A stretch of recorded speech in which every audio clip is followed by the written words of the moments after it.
పాదయాత్రలో భాగంగా 10వ వార్డు నుంచి వెళ్ళి గుల్లూరు మంజుల మాధవరావు గారు కాంగ్రెస్ పార్టీ నుంచి వెళ్ళి పోటీ చేస్తున్నారు. కాంగ్రెస్ పార్టీకి ఓటేసి అత్యధిక మెజార్టీతో మమ్మల్ని గెలిపిస్తే ఎమ్మెల్యే సహకారంతో అధికారులు తీసుకొచ్చి ఈ 10వ వార్డును అభివృద్ధి చేస్తానని అంటున్నారు.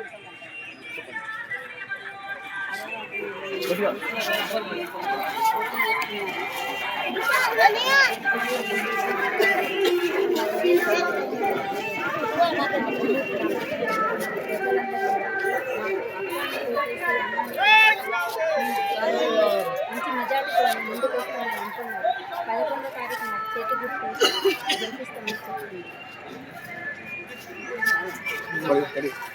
వార్డు మున్సిపాలిటీ పరిధిలోని 10వ వార్డు పుల్లూరి రామయ్యపల్లె కాంగ్రెస్ తరఫున పుల్లూరి మంజులమ్మ ఒక విశేషను ఇక్కడ బలపరిచి ఇవాళ ప్రచారంలో భాగంగా భారీ మెజారిటీ అశేష జనం వాళ్ళ అభిమానంతో మేము వస్తున్నాం, మేము గెలిపిస్తామని చెప్పి ప్రతి గడప గడపకు కదిలి తాగే వాళ్ళు జీవితనిచ్చి వచ్చి మిమ్మల్ని గెలిపించుకుంటాం, మేము మా ఊరివాడివి, ఒక ఫోన్ కొడితే మాకు ఏదైనా ఆపదున్నా అందుబాటులో మా దగ్గరికి వస్తావా అని చెప్పి వారే స్వయంగా ప్రతి ఒక్క గడప నుంచి కదిలి ఇలా అశేష ఒక 400-500 మంది జనం మాత్రం కదిలి ఇలా ఊరూరా ప్రచారం చేద్దాం, గెలిపించుకుందాం.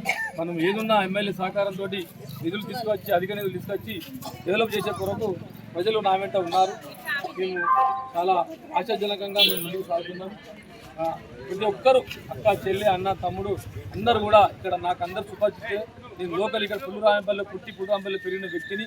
ఇవాళ వారు అపోజిట్ వారు ఎక్కడో అసలు వ్యక్తి అనేది తెలియదు, నాన్ లోకల్ వారు ఎక్కడో ఉండి ఎక్కడో తీసుకొచ్చి అలా ఒక ధన బలంతో ఒక అభ్యర్థిని పెట్టి ఏదో ఇలా దండుకుందాం, ఇలా వ్యాపారాలు చేసుకొని ఇలా చేసుకుందాం అని చెప్పి చాలా అది చేస్తున్నారు. కానీ ఏదైనా కూడా ప్రజలు నా వెంటే ఉన్నారు, నన్నే గెలిపించుకుంటానని చెప్పి వాళ్ళే చేస్తున్నారు, ప్రతిజ్ఞ చేస్తున్నారు.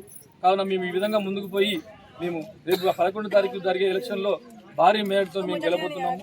ఈ కౌన్సిల్ గెలిచిన తర్వాత కూడా ఇదే బాధ్యతతోటి నేను వారి సమస్యలన్నీ ప్రతి ఒక్కటి మౌలిక సదుపాయాలు కానీ వారికి ఏమున్నా ఆపది సంపది అన్ని పనులు రోడ్లు మీకు పొలాలు పోయే రోడ్లు ఉన్నాయి. మాకు ఇంకా ఈ మన పెద్దగుంటపల్లె లింక్ రోడ్ ఉంది, ఎన్నో ఇంకా చిన్న చిన్న గల్లీ రోడ్లు మళ్ళీ ఇలా చేస్తున్నాము. ఇలా మా కాంగ్రెస్ ప్రభుత్వం వచ్చిన తర్వాత కూడా మేము ప్రజలందరికీ ఎన్నో మన స్కీములు తీసుకురావడం జరిగింది. ఇలా సన్న బియ్యం అయితేనేమి, ఇలా ఇంటింటికి ఉచిత కరెంట్ అంటేనేమి, ఇలా మహిళలకు బస్సు సౌకర్యం ఫ్రీ బస్సు సౌకర్యం అంటేనేమి మా ప్రభుత్వం ద్వారా మా ఎమ్మెల్యే సహకారంతో ప్రతి ఒక్క వ్యక్తికి మేము తీసుకొచ్చినాం. ఇంకా చాలా మంది పాపం మా దగ్గర పెన్షన్లు కూడా కొంతమందికి రాలేదు, అవి కూడా మా ప్రభుత్వం 1 నెల 2 నెలల్లో స్టార్ట్ చేస్తే ప్రతి గడపడగడ ఎవరికి అరువుల ప్రకారం మేము అందరికీ పెన్షన్లు కూడా ఇప్పించి నా యొక్క మెప్పు పొందాలని ప్రతిజ్ఞ చేస్తున్నాను. కావున 11వ తారీఖు జరిగే ఎలక్షన్లో నన్ను భారీ మేరతో గెలిపించాను కానీ ప్రతి ఒక్క అక్క చెల్లి అందరికీ నేను వేడుకుంటున్నాను.